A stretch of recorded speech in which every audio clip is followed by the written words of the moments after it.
All right, a rare Saturday edition of the Pat's Interference Podcast. And a rare edition because this is also an edition of the Pat's Chat Podcast. Michael Hurley taking off. Supposedly, it's vacation week if you have kids. I can't confirm this. I do know it's the NFL draft weekend, though. So this is a semi-wild time to take time off. We have the people's guest on the Pat's Interference Podcast, Kyed, also co-host of Pat's Chat. It is Saturday morning, which means we don't have a full picture of the Patriots draft yet. But you and I were at Gillette past midnight last night. We obviously covered Will Campbell's selection on Thursday night. And I got to tell you, I feel like I got a good grasp of what the grades are going to be when they get posted later tonight and tomorrow morning, Sunday, and we take a big zoom out look at the draft. Nothing is going to be lower than a B+. And I agree. Yeah, pretty much. I mean, they've hit on a bunch of needs already. They seem to be drafting by the consensus rankings. There's not a whole lot to complain about. Even like the TreVeyon Henderson pick, I think was maybe the one that doesn't exactly fill the biggest need at the 38th overall spot. I don't think it was a reach for the player, but maybe a reach for the need. But they also sort of made up for that with later picks. So as a whole complete picture, this looks really good right now. And I can't imagine them doing anything in the 4th, 5th, 6th, or 7th rounds that'll really screw anything up, because obviously the first 3 rounds are more important. Yes. So here's the plan today. We are going to go pick by pick from Will Campbell to TreVeyon Henderson to Kyle Williams, who, as soon as the pick was made, I go, I think this is going to be my favorite pick in the whole draft. Lo and behold, as we're speaking now, 10:33 a.m. Eastern time Saturday, the Patriots still have 6 picks. So if this sounds like we're getting ahead of our skis, at least I am. And then, of course, Jared Wilson, the Georgia center, who you could argue could be your favorite pick. And I would listen to you about that. As well as some comments from Eliot Wolf last night. But if you had to just capture really quickly what the past, I don't know, what is it, 36, 48 hours? This is where our brains start to melt around the draft. What has this been about, the Patriots draft? I mean, obviously it's been about improving their offense as much as possible. For the second straight year, they've spent their first 4 picks on offensive players. They dove really heavily into defense in the rest of the offseason with free agency and everything like that. And it's honestly good to see them address offense so much, because not to compare this to a past regime, but like if Bill Belichick was still head coach, if he was still in charge, and this isn't a knock against him, but like it would not have been surprising to see him filter in and scatter in some defensive players in there. Like maybe they even go defense right away. So they see their needs. They want to fill them. And Eliot Wolf even said last night that they're making these picks with their current roster in mind. And there's an argument to be made that teams shouldn't do that, and they should only draft the best available players. But clearly the Patriots roster had major needs. It needed a lot of help, and now they're trying to address all of those needs and all of that help with the draft, and it appears like they're making good picks as well. I would say it's about something even shorter than that. It's Drake May. Right? I mean, all of these picks are here to help him, a quarterback who dealt with, as we documented many times here, basically every Monday, which meant after every game last season, the worst offensive line in the league, the worst receiving core in the league. You look at Will Campbell, their first pick, Jared Wilson, as of now, their most recent pick. In an ideal world, you have these 2 hyper athletes for their positions who played in the SEC blocking for Drake May for the next 5, 6, upwards potentially of 10 years. Whether or not they get there, obviously, is up for debate.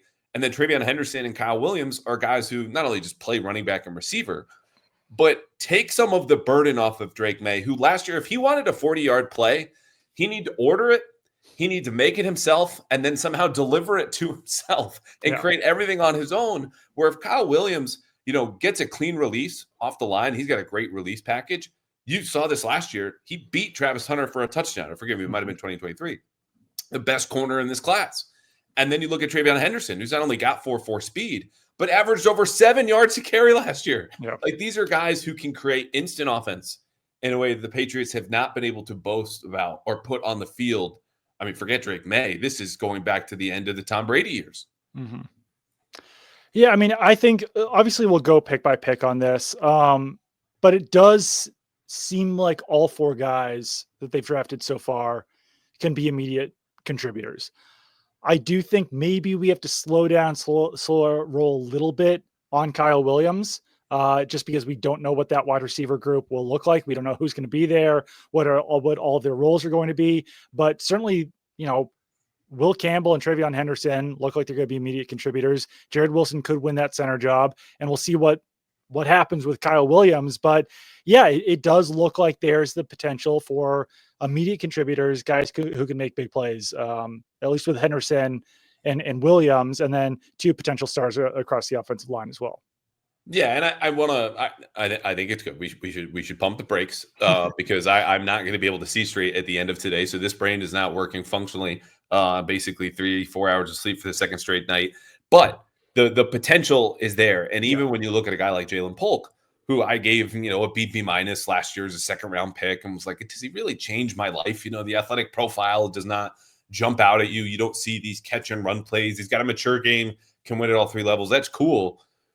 But the upside there is not what I saw. So you're banking on Javon Baker, who, of course, fell to the 4th round because of character concerns. And as I always say, my favorite stat from last year had the same number of catches as the left tackle. Yeah. Kyle Williams is not that same dynamic of an athlete, but that potential is there. So I would say, just like any draft, of these 4 players in a really high-end outcome, you're looking at the bell curve, like that very thin positive end, 3 are starters. Okay, a little bit more towards the inside, more likely outcome. 3 are contributors, and then probably 50-50 that 2 are, and we don't know who they are yet. So this is not to say it's a guarantee.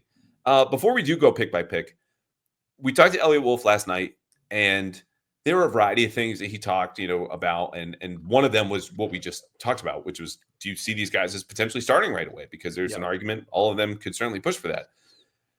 He also revealed that there was a debate in the war room, which is not to say, oh my God, guys disagreed in the war room. It's just to say, you don't hear GMs or people in GM-like positions talk about this very much. I'll just let you explain what he said and what about that was interesting to you, if at all, because it really caught my attention. Yeah, no, he was saying that, before they were picking at the 2nd round, there was a little bit of a disagreement about who they should take. He said that the other player that they were considering wound up coming off the board anyway. So all in all, it didn't ultimately affect things when they were actually sitting there at the 38th overall pick. But yeah, I mean, we were even debating last night, like, who could that other player have been that they were deciding between? And, it could have been Jaden Higgins, who went, I think, 4 picks ahead of them. Could have been Quinshon Judkins, who went 2 picks ahead of TreVeyon Henderson. Could have been the guard out of Arizona it was the Dolphins. Was it the Dolphins who traded up? Yes, right. The Dolphins leapfrogged the Patriots to take him at 37. So could have been him. Like, could have been a few of those guys who went before TreVeyon Henderson went. And I don't know. I mean, it was interesting to hear him say that. He said that it was a good conversation. They reached a conclusion, and it seems like that conclusion was TreVeyon Henderson. Eliot Wolf was on the phone right up until like a minute was left before their pick. So he was saying that, teams were calling, being interested in the pick or whatever. I will say that since it took them so long to make the pick, maybe they were kind of heavily considering some of those. Wolf did say yesterday as well, though, that there was a lot of like bad trade offers that they could just be like, no, not even like consider, which I thought was interesting. He wouldn't get into specifics on that one, but maybe those trade offers were bad. Maybe they were considering them, but they wind up with Henderson, who like very easily could have been a late 1st round pick. I think he was drafted right where he should have been. He was projected to go ahead of Judkins, his Ohio State teammate, same position, running back. So seems like the Patriots might have even gotten some value out of TreVeyon Henderson. So yeah, but that was interesting that he admitted to that or acknowledged it. Yeah, the question, I don't say this because I was the one who asked the question, but I was genuinely curious, and we got to a point in the draft and speaking to a person who, unlike others in his position, sometimes is too honest with us. So I said, hey, what was the hardest decision you had to make tonight, whether that was a pick or trade that you made or one that you didn't? And so obviously this was a decision they didn't have to make because, as you mentioned, one of the 5 players who came off the board before them was someone that, whether it was Mike Vrabel or Ryan Cowden or Matt Groh or Cam Williams, their college scouting director, wanted, and other guys didn't, including Elliott and Alonzo Highsmith. I think my bet would be Jaden Higgins. But he was able to share that in a way that you can kind of read between the tea leaves of, okay, this is an offensive heavy draft. You need a big X receiver. Maybe it was the running back Judkins or the Arizona offensive lineman, whom now I can say I teed this up for you because I'm too much of a coward to try to pronounce his last name. Thank you for taking the bullet there. And he, hey, I just called him the Arizona guard. Yeah, it's yeah, whatever. But he also said, hey, I think it's a really good step in that right direction just for us working together. And for a guy that I think many are fairly assuming will be gone next month, as is the case often when you have this regime change with new head coaches or GMs coming in who are personalities are empowered to make all the changes they see fit, and front office members, their contracts are up in mid-May. Like, this is when the shuffling happens. Doesn't sound like a guy who plans to be leaving. It's not up to him, but that's another kind of dynamic here that gets overlooked.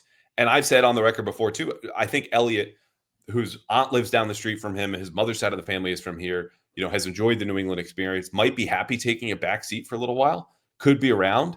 And I will just say this, as much flack as he's rightfully caught, and I've been throwing that on there as well, the guy still is a good evaluator. And that's not from me. That's from current GMs, former GMs, a guy who was an assistant GM 2 times before this and has risen up the ranks and basically lived in a front office his entire adult life. I think you start to see that here with the draft and some other moves that they made, even if it was not clear whatsoever in his first year in power.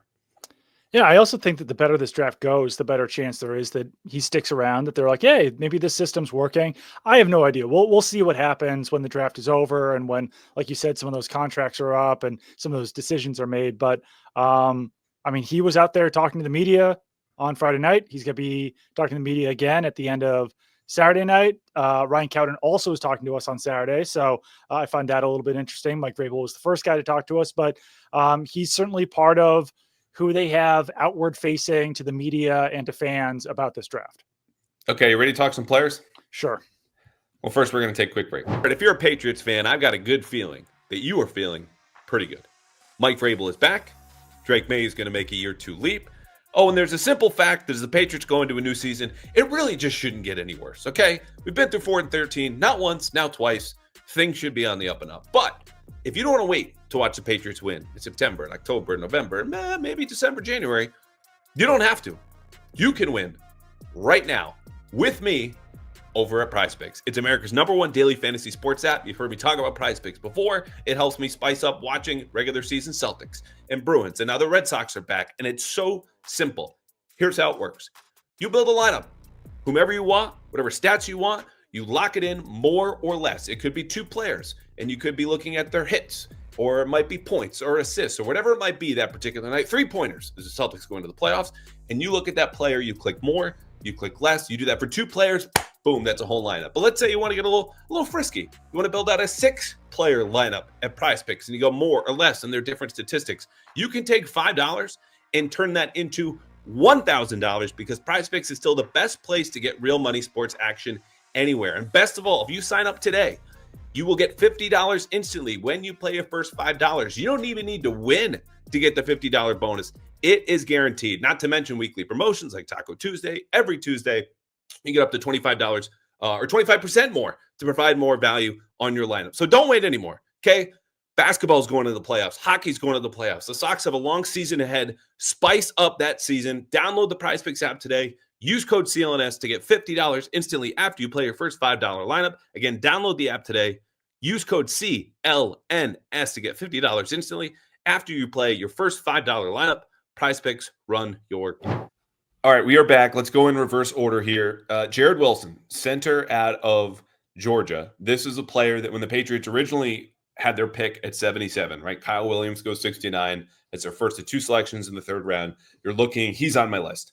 They move back. They go to 85. Then from 85, they go to 95, where eventually they select him. And I don't care what board you're looking at. This could be the ESPN list, where he was a 42nd overall player on their board. You could look at NFL.com's board, the consensus board over The Athletic or Arif Hassan's. This was a great value pick for a 6'3", 310-pound center who was the most athletic center in this entire draft. He was only a 1-year starter at Georgia. We talked with him a little bit last night, as much as you can glean in these 8 to 10 minute Zooms. And frankly, I think sometimes we overestimate how much we can get out of these.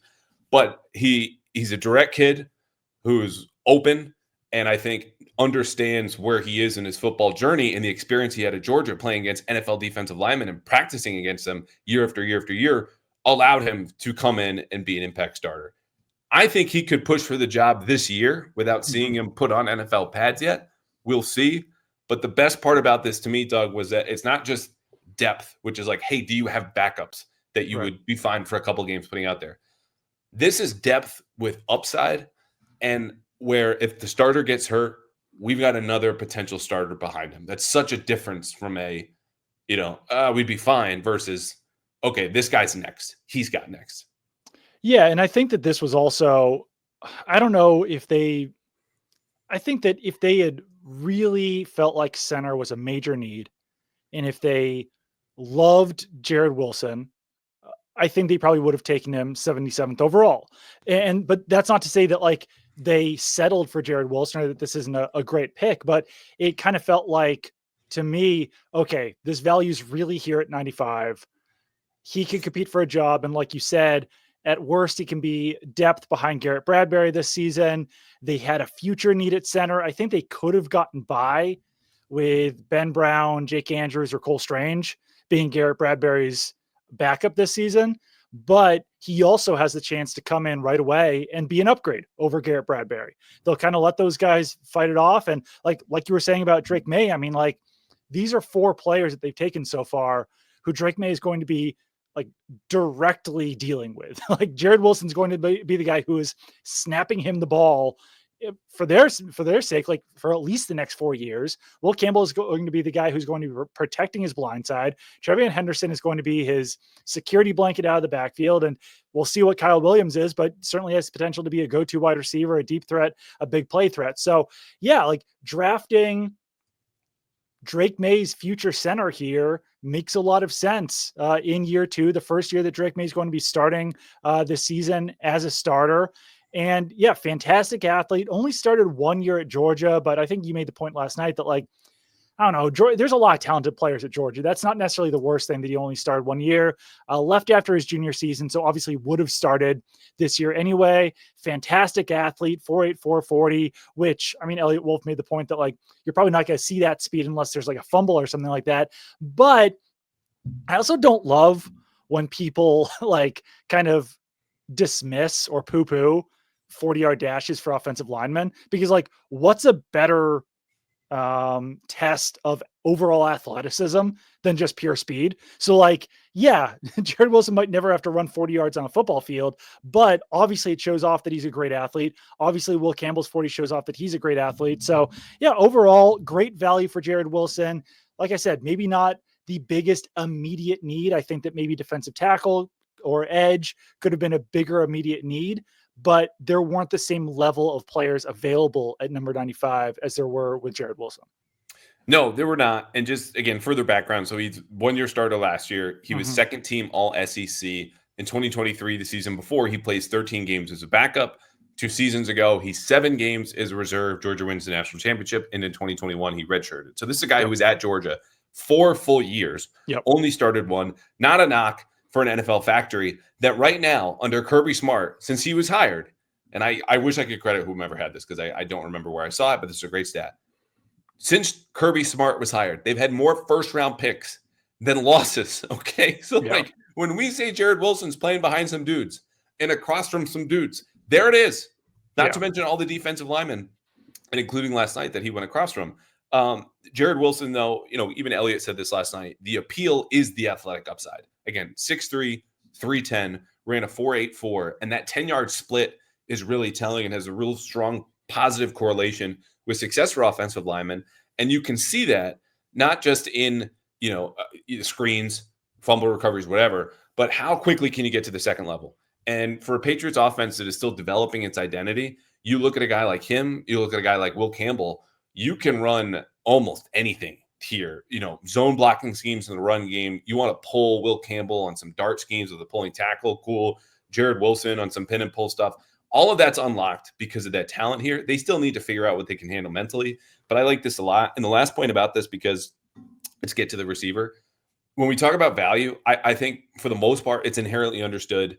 You want to get good players at spots that maybe are unexpected. The best way to look at the draft is also to see it as a series of bets, right?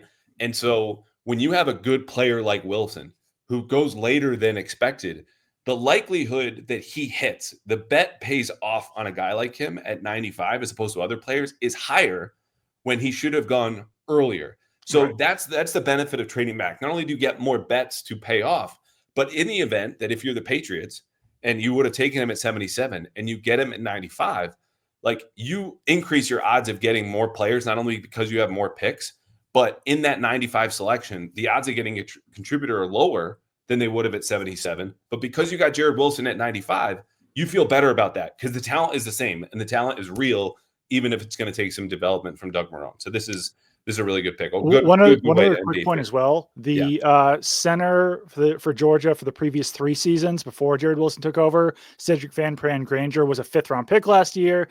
And the 2 guards who were playing over Jared Wilson, one Tate Rutledge, who was a 2nd-round pick this year, and one Dylan Fairchild, who was a 3rd-round pick this year. So some very good players playing it ahead of Jared Wilson, which just goes to show that that's one of the reasons why he only started 1 year, is that they, like you said, have a factory and they have constant day 2 picks playing on their offensive line. And Garrett Bradbury, I've said this before, but just to remind folks who are like, well, why you just signed him? Why wouldn't you just start him? You don't need the depth. You've got Cole Strange or whomever. 2-year contract, $3.5 million guaranteed. Right. That guarantees nothing if he has a bad training camp after being let go by the Vikings, who needed all the pass protection in the world. If you watched the second half of their season last year, and he ranked bottom 10, I think, in the league among starting centers and pass blocking grade at PFF. So there you go. Could still wind up being he could still wind up starting or not a bad backup to have as a center as well. Yeah, this is just boosting your odds. The center won't be a problem because now you have options. As before, it was like, really hope Garrett Bradbury works out. And one thing I will say is that someone asked Eliot Wolf yesterday if Jared Wilson could start at left guard because they have Bradbury at center and they've got a bigger need at left guard. Wolf said that they feel like center is going to be Jared Wilson's best position. So I guess I wouldn't hate the idea of Jared Wilson like starting at left guard this season, then moving over to center after a year or something. But I don't love the idea of like jerking him around and having him play different positions and not being used to playing center and not being used to snapping the ball. I would almost rather have like Layden Robinson or Cole Strange or someone else play left guard this season and sit Jared Wilson until he's ready to play center rather than force him into a different position that isn't his strength. Yes, and I'm glad you brought that up because the last point in Jared Wilson is this. They see him as having that center guard flexibility. He didn't play guard a whole lot, and Elliot referenced him as, Georgia's 6th offensive lineman the year before he started. So again, he got a decent amount of action. Yeah. But not only is it just the athletic profile and the fact that he's an interior lineman, you like to cross-train guys. I don't think that's the long-term plan here. Like you drafted him to be center. Your current center is brand new on a 2-year contract. He's also small for a guard, like 6'3", 310's small for a guard. Yeah. Okay, Kyle Williams, 5'10", guy runs a 4.4 at Washington State, 191 pounds, actually 5'11", excuse me. Averaged over 17 yards per catch last year. This is a guy who was dynamite on deep throws without having your traditional 4.3 speed or a big frame. Great release package, good at the top of the route. Little rough kind of in between with some other route running things. What I love best about this, and I default to Mike Renner, who called him the best separator in this class, but you could see it. I didn't know where he ranked in terms of separation. But his numbers against man, and shout out Matt Harmon of Reception Perception, his win rate versus man-to-man coverage was exceptionally high for this class. Mm-hmm. You and I have watched too much football over the last 5 years to watch more receivers who cannot beat man-to-man coverage and cannot threaten defenses deep to continue covering this team and keep our sanity. Fingers crossed that Kyle Williams, whether it's just winning against man-to-man or taking the top off, can do one of those things next year and the next couple of seasons, because that, in my mind, at least, is why they took him in the 3rd round to 69 overall. Yeah, I have high hopes for Kyle Williams. I think this is a great pick, good value there at number 69 overall. I think that just the big thing here to not get too far out of ourselves, in front of ourselves, my brain also isn't functioning, is just the amount of second, third round wide receivers that we haven't seen pan out with the Patriots. And obviously things might be different now with Mike Vrabel in charge, Ryan Cowden. Eliot Wolf has a bigger say than he did back when Bill Belichick was in charge, but this is still a third-round wide receiver who's going to be learning a Josh McDaniels offense and playing for the Patriots. And like I said, this one might be different. It very well could be, but I just like, I think that that's the fear a little bit, is that like, I still want to wait and see. I think that like he's a great deep threat, really good speed. Like you said, good separator. Seems like he's smart at finding holes in coverage as well. Good after the catch. Lots of things to like about Kyle Williams. The size and even hand size makes me a little bit nervous. I think his hands are only 8 3/4 inch. You really typically like to see a wide receiver's hands be 9 inches and bigger. And he did have some drop issues at Washington State or throughout his college career, which obviously the Patriots everyone hopes that doesn't happen, but he had 21 drops in 5 seasons. So not a ton when you average that out, but you know, he had more drops than some other wide receivers. And I'm curious to see exactly where he plays. Probably like he mostly played outside at Washington State. And he was primarily their X wide receiver. Mm-hmm. At 5'11", 186 or whatever he is, he'd be one of the NFL's smallest X wide receivers. So maybe better for that Z role, maybe better in the slot. We'll kind of see how that all shakes out. But just the fact that he's got the ability to play X, that he's done it before, that he's got the speed, lots to like about Kyle Williams. There are. And again, you know, I've watched some Kyle Williams. It's not been a ton. So I'm going to default to the guys who watch receivers. Yeah. All year round. And one of those is Matt Harmon, again, from Reception Perception. You see him at Yahoo Sports. And when you pull up his chart in terms of success by routes, there's a lot of green here. And some of the yellow are in breakers.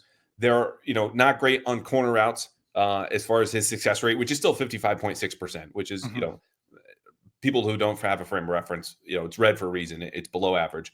But where he makes his money, outs, curls, slants, comebacks, posts, and digs. Those are plays that often generate explosives if you just complete them, or sometimes with the slants, just catch it and go. And that's what he can do. And you see this with a 75th percentile success rate against man-to-man coverage, which again, the Patriots need more than anything. He's also sits down very well versus zone, according to Matt Harmon's charting. And you like that a lot. So yes, he did line up on the outside 77% of the time. He's got the frame and the skill set, again, winning off the line. And this is evident again, as if you watch only a couple of games like I did, you can see it. It's right there. I think he will be able to play inside and out. The question, as you mentioned, how much can he handle mentally? And this isn't to dismiss his IQ. It's the history of the receiver position. And to bring up once again from the owners' meetings, one of the most underrated things that Mike Vrabel has said all offseason that could change what happens this year for the Patriots is mentioning that Thomas Brown is a passing game coordinator, first in franchise history. Why is that important? What happens? He said, look, Josh has not had the benefit of guys from other systems coming to work with him.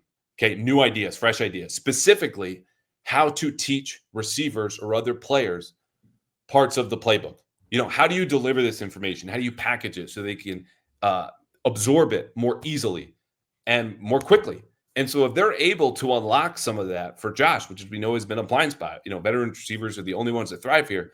That can unlock, of course, the players here like Kyle Williams who can win off the line against man-to-man coverage. And if he gets free deep, has legit 4.3 speed. So he was, he's not shy when we talked to him also last night, which I love in the receiver room, though they had plenty of this last year and it was unearned.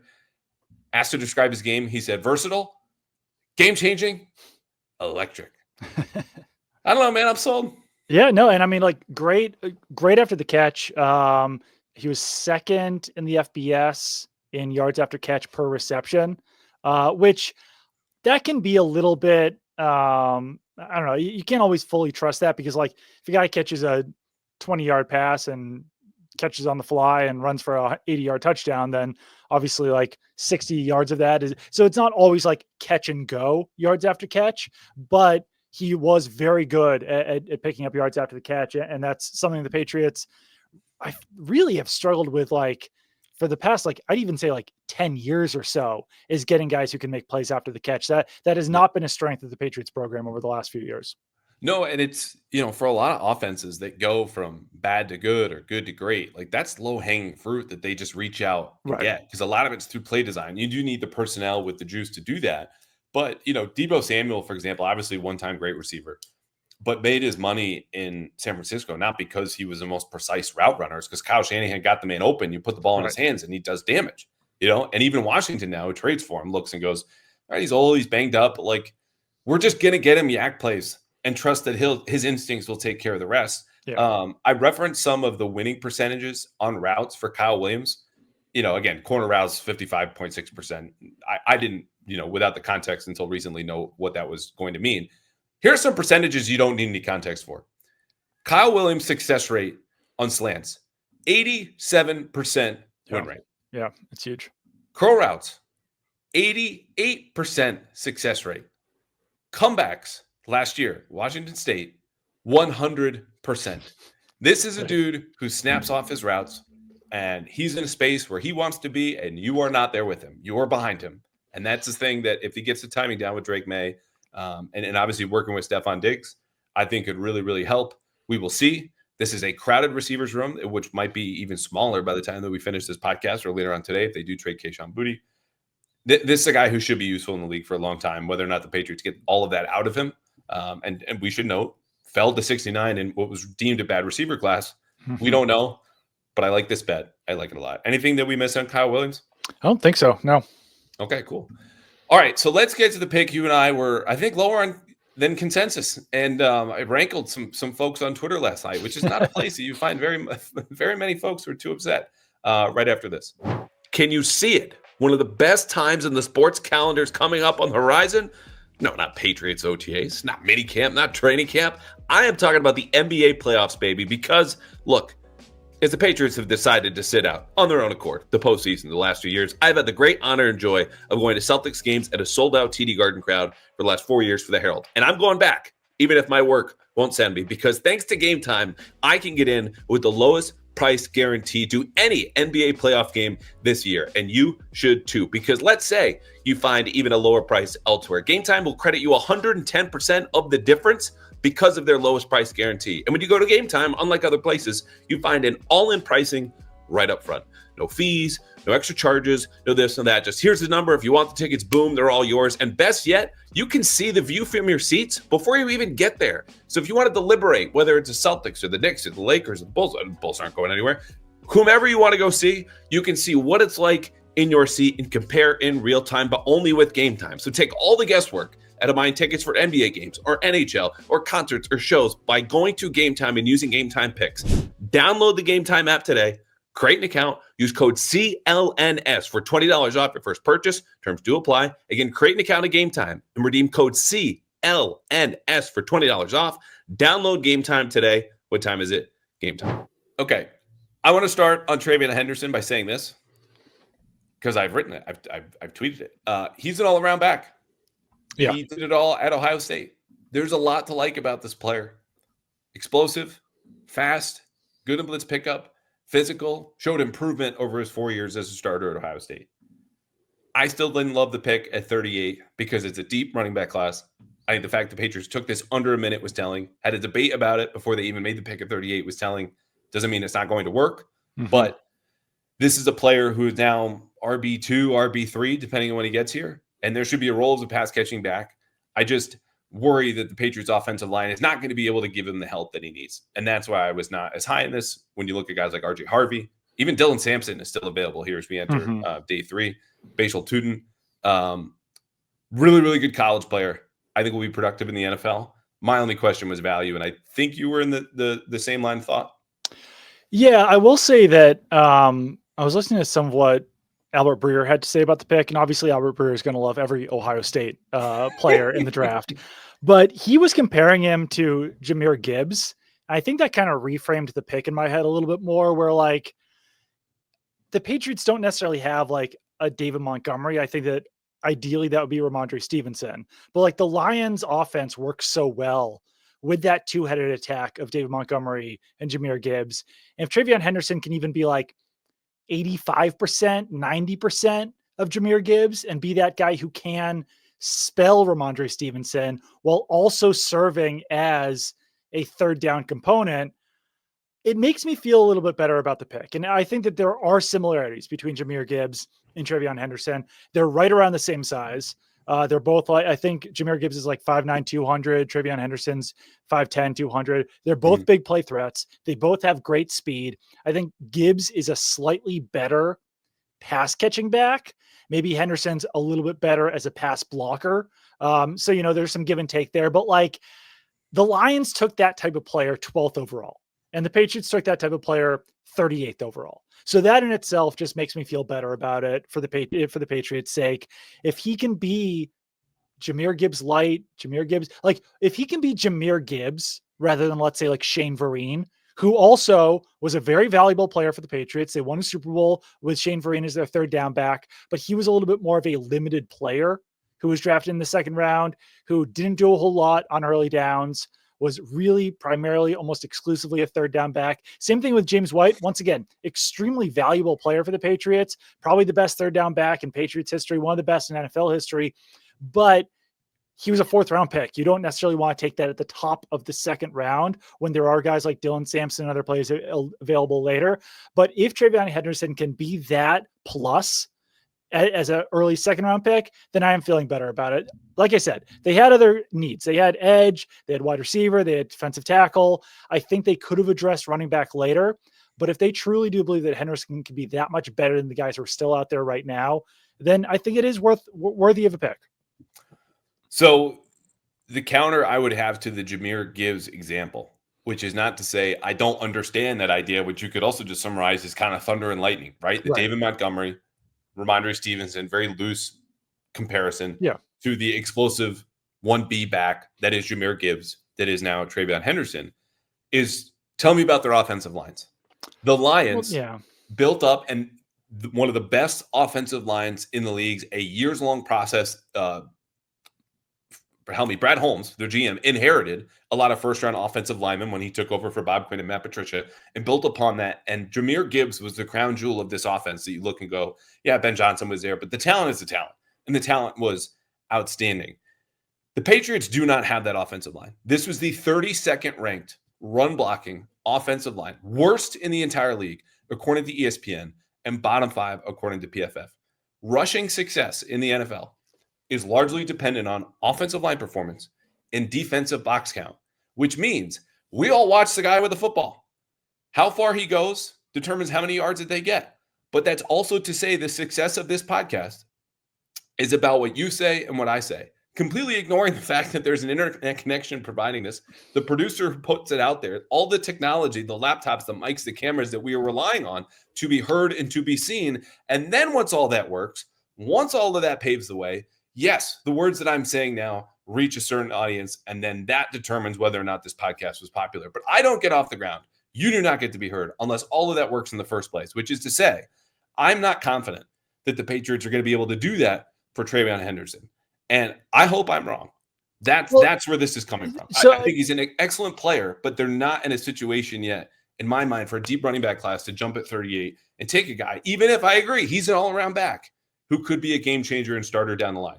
I think I don't totally understand this point because, like, at what point are they allowed to take a running back then? Because they've already taken Will Campbell as a left tackle. I think you're feeling pretty confident with the right side of their line.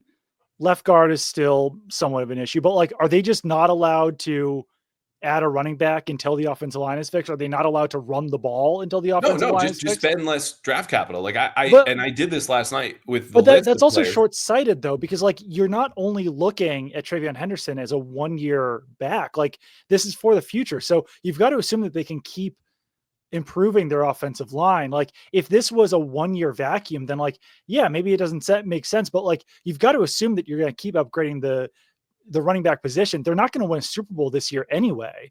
So if he can be like, you're not going to tank TreVeyon Henderson's career just because the offensive line isn't fully ready this year. Like I hate arguing for taking a running back early because like, it's not something that I typically believe in, but I don't know if you can base every single decision on how well supported that player is going to be in his first season, because you also have to have the belief that you can improve your offensive line as that player's career goes on.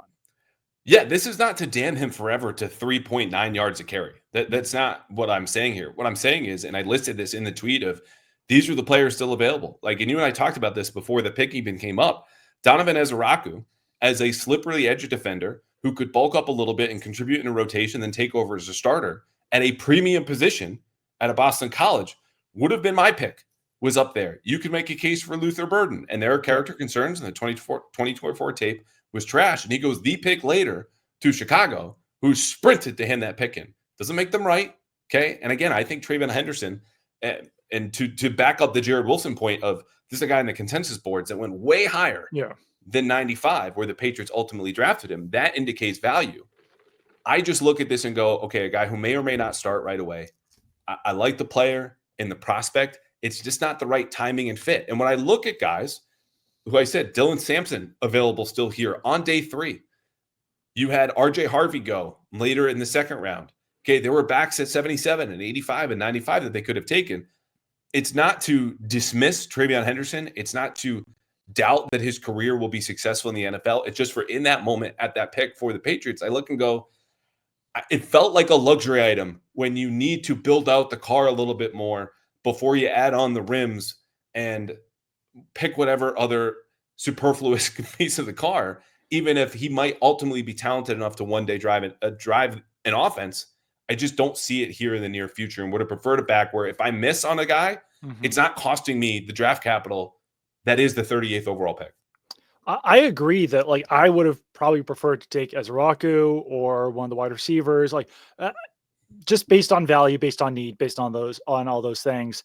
And it is, I guess it's like somewhat of a luxury pick, but like if you believe that TreVeyon Henderson can be a player, let's say like 2 to 3 times a year, who can rip off a 80-yard run and like create a crazy explosive play and help you win in that way, or even more than that, then I think that there is like significantly more value for that player than there is for someone that you don't believe has that same explosiveness. And I think that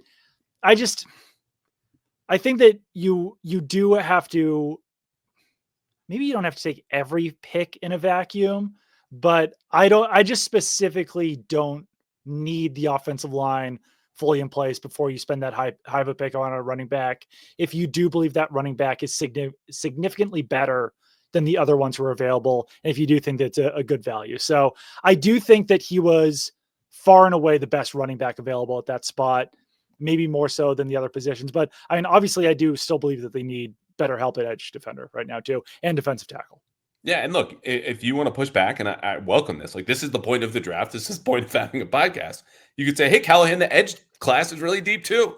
And your guy, recording right here, Baron Sorrell, this guy, Jack Sawyer, I don't know if anyone's ever heard of, also around here at 106, I think they're picking. I don't know. You can wait. There are some good ones. Yeah, there are some good ones. There are good ones. Look, I want to be clear. I think TreVeyon Henderson is a really great runner. And I want to talk after we finish this portion of the debate, argument, whatever, to talk about why he is a really good player. Yeah. I just think, and this is a different example, when you look at Saquon Barkley's career and him being a top 5 pick and what happened in New York and how much winning was done and how good they were on offense and the change in scenery for him, going from one of the worst run blocking lines in the league in New York to Philadelphia, and how they took off there because the infrastructure was in place, which is not to say it needs to be perfect. There is no perfect in the NFL. That tells you exactly why you don't take running backs that high. This is not a top 5 pick. It's not a first round pick. It's not a top 35 pick. I get that. But you are the New England Patriots with a depth chart that needs help in a lot of places. I would have waited a little bit longer. They didn't. They might prove me wrong. I hope TreVeyon Henderson has a good, long, healthy career. Anything else before we pivot just to why he's a really good running back? No, I don't think so. Yeah. And I mean, I think that he can be a really good running back. I think that, as Eliot Wolf said, he's got 3 down potential, good pass blocker, good pass catcher, might need a little bit more help route running because didn't catch a ton of passes at Ohio State, but he wasn't necessarily like the bell cow, but he had 2,000-yard seasons during his career at Ohio State. He showed that he could run between the tackles, undersized guy at 5'10", 200 pounds. But I've mentioned this before, like Josh McDaniels didn't shy away from using undersized backs on early downs. Like the Patriots in that same offense had Dion Lewis play an early down role. They had Danny Woodhead play an early down role. So yeah, TreVeyon Henderson doesn't look like Saquon Barkley. He doesn't look like Ramondre Stevenson or Antoine Smith or Ben Jarvis Green Ellis, but like they've had those guys play early down roles in that kind of hybrid bell cow / pass catcher role. And that's ultimately how I view Henderson. I view him less like a Vereen and James White. Yeah, I don't see him in that vein at all. I think that might be his role initially, again, given the pass catching skills, and we'll see the trust they put him in blitz pickup. Like, he's capable there. You start small. I could also see a path where, 4 years ago, we're watching Ramondre Stevenson go from rookie who fumbled in the opener, don't see him for 4 weeks, and then middle of the 2021 season as a rookie, break out, and you watch him touch the football and run with it, and you're like, oh, he's the best runner on this team, and it might not be close. Like, TreVeyon Henderson does have that type of raw talent. The number one running back coming out of high school in 2021, okay? 5-star recruit. Immediately a freshman All-American who had almost 1,300 yards at Ohio State, which, again, within the context, great offensive line. They're overpowering teams. 10 out of 12 games, they just line up on the field. That's what Ohio State does. He gets banged up the next 2 seasons. One of those was a rib injury. He called a cheap shot. And so that's when he was more of the bell cow back. What I really like about him, and what you need at that 38th overall pick, in addition to an impact player this is not a premium position, but it is what it is now. He was a team captain. He was open to splitting the backfield, which he'll have to do in New England and under Josh McDaniels, who has never given the most percentage of third down snaps to the guy who also has the highest share of early down snaps. There are pretty much running back by committee. And he also turned it around character-wise. And you heard this, which is not to say people who cite God and faith and thank Jesus are all the same, but he has spoken about how his faith kind of turned around his attitude and his outlook. And I think for a team that is employing him now, that's a huge positive, because you saw it in getting voted a team captain. You saw it in how he was a little bit more physical, I think, last year, running between the tackles. That's a guy who's willing to do hard things, willing to sacrifice for his teammates. And it paid off in the biggest possible way when they won a national championship. I think he's a really good player. Just wasn't the right timing for me. Doesn't mean I'm right. That's all. Yeah, no, I'm fine with the pick. I wasn't the most excited about, but the way that the rest of the draft shook out for them, at least on day 2, made me feel better about it, I would say. Yeah. Okay, Will Campbell. We spent 3 months talking about this guy, and I don't want to talk about his arm length any more than I have to at all. The Patriots have made clear they see him as an exception to the rule, which is the arm length, his wingspan, which would be the shortest in the last 10 plus years of any tackle in the NFL if he does stick and start at left tackle.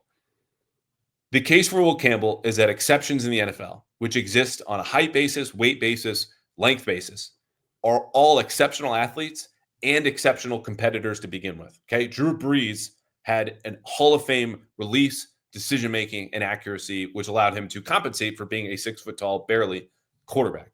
Will Campbell is an elite athlete. Yes. Everything we've heard indicates he's an elite competitor and leader. So his chances of becoming this exception, even if he is going to be a one-on-one, are higher than normal.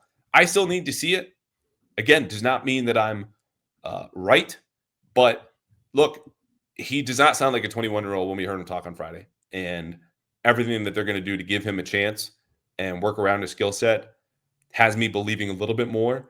But it's interesting because I don't – do you see him as like the foundation upon which they built the rest of this draft class? Or do you see, even if they kick him inside to guard and the day 2 guys hit, this is still a really good class, if obviously?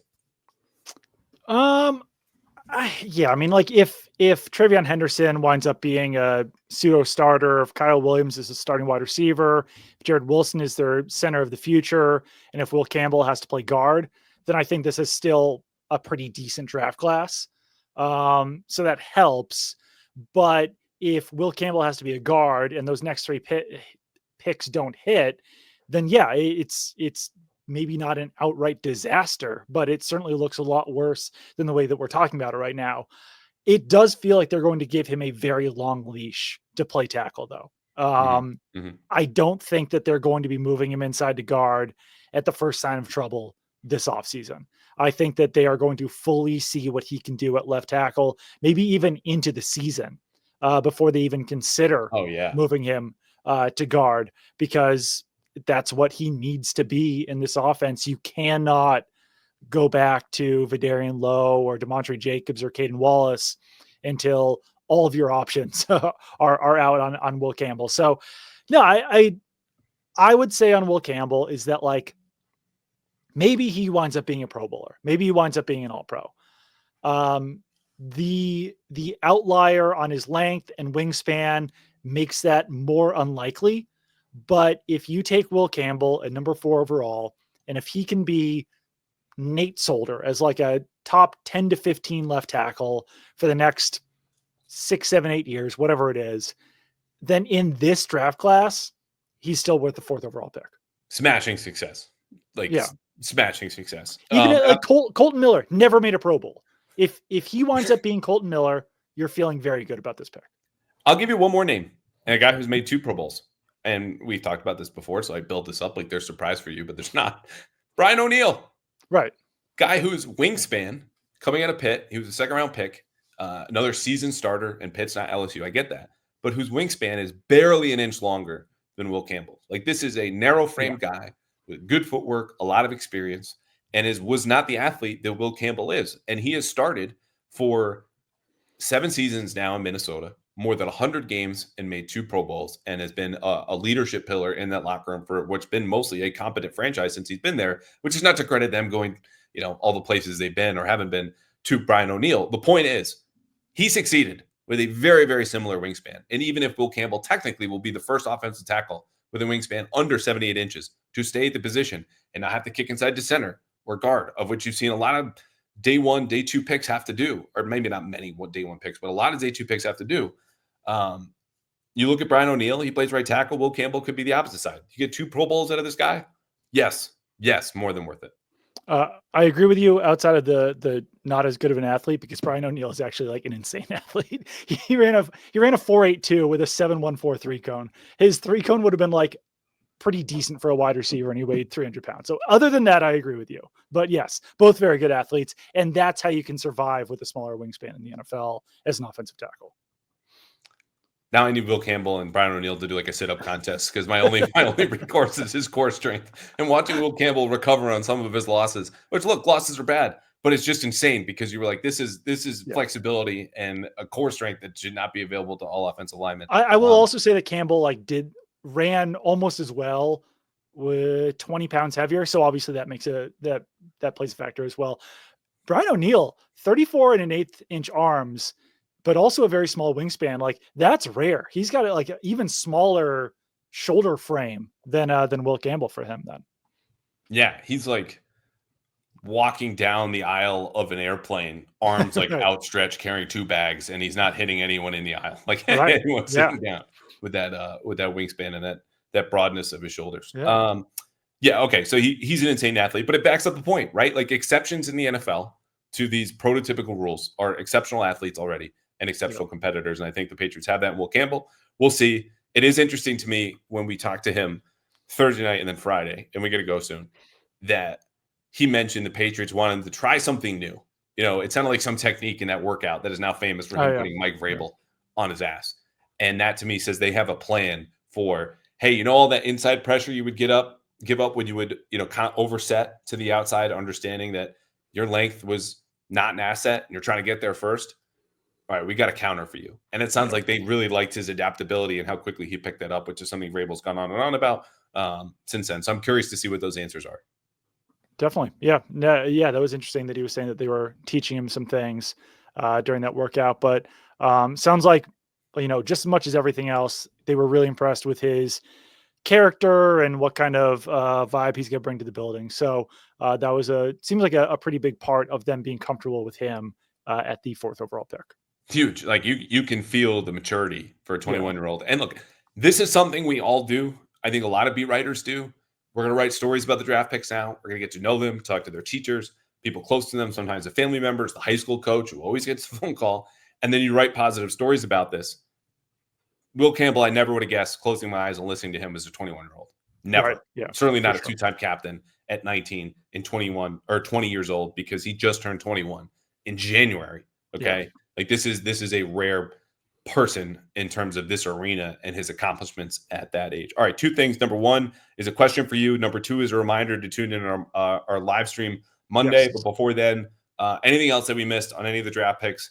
I don't feel like it's worth our time to go into day three guys they might pick or like, but just anything that we didn't cover from the past 48 hours. No, I don't think so. Not as far as a Patriots perspective goes. Obviously very interesting draft overall with Schroeder Sanders now falling into the 4th round, but that has nothing to really do with the Patriots. Just pretty fascinating to see that fall there. Except for the split second heart attack you and I had. I think it was at 69. We thought they might take him, or 95. 95, I think it was. Yeah, it was right after Dylan Gabriel went. There's a lot of, oh my God. We're like, no. Who saw the pick? Who tipped the pick? This can't be happening. Which is only to say that for two guys working on a deadline, we don't like a big mess when we're up against it. This is not to knock Shedeur. It's just to say, not the time or the place for us in a very, very selfish way. All right, Monday night, we have another live stream. This is going to be awesome. Huge show. The last one was pre-agency with Fitzy. Ton of great guests. This is going to be post-draft. You know more about this than I do, so tell the people what they need to know. Yeah, we got Danny Kelly and Danny Heifetz. We got Steve Palazzolo and Sam Monson. We got Mina Kimes coming on. We got Taylor Kyles. We got Phil Perry. We got Mike Giardi. We got Michael Hurley. We have Andrew. Did I miss anyone else? What time is it? I think you got the rundown. 7:30 on Monday. And Jason McCourty, just a former Patriots player, former NFL player, now on ESPN. So he'll be joining as well. So yeah, it's gonna be 7:30 to 10. You and I will be hosting it. We'll be bringing on guests in 15-minute increments. You can watch it on the Pats Chat channel. You can watch it on CLNS channel. You can watch it on Andrew's channel. You can watch it on Twitter. There's going to be many places to watch it. We're doing it as a fundraiser for my Leukemia Lymphoma Society campaign. So you'll be able to send in super chat questions, get those questions answered. Then we're going to have some raffle items as well. If you submit super chats, you can just donate straight to one of the LLS sites. So it should be a lot of fun. Really looking forward to it. Really sneaking up on us here, and it's going to be a good time. It's going to be awesome. I can't wait to ask my own questions to folks like Mina and Sam and Cousin Steve and the Dannies, who just might hang out for the whole show because we can't kick them out, which would be more than fine. But look, if you want your draft questions answered or anything about the Patriots from those folks, it's a small donation to the best possible cause in cancer research. And people who listen to my show and obviously yours are familiar with this. Come hang out Monday, 7:30. I'm sure we will go until 9:30, 10 at the very latest. Show up on YouTube, look for our socials, come hang out, donate $5. Just hang out. Get whatever question you want answered from any person that Doug just listed. It's going to be an awesome time. And yeah, those raffle items, one of which we got from someone close to the Patriots just a couple of days ago. Yeah, and absolutely. I'll just say there are a lot of signatures involved on that one. So I'm excited. All right, we have to go. Day 3 of the draft is 34 minutes away, and we got to get ready. So thank you. We will be back Monday. That will be posted to my feed, to Doug's feed, as well as being a live show. After that, TBD for Pat's Interference. I think we will be taking a little bit of a break, but we will have more male fans on to do the same thing. $5, $10 to LLS. You come on the show, talk about whatever you want. Sound good? Absolutely, yeah. We will talk to you guys later, and we'll probably continue doing Pat's Chat because what the hell else are me and Hurley gonna do? So yeah, keep listening to that once a week. Yeah, until Hurley goes back to Florida for the schedule release, the last big event we have on the calendar. I know, right? See you, pal. All right, bye.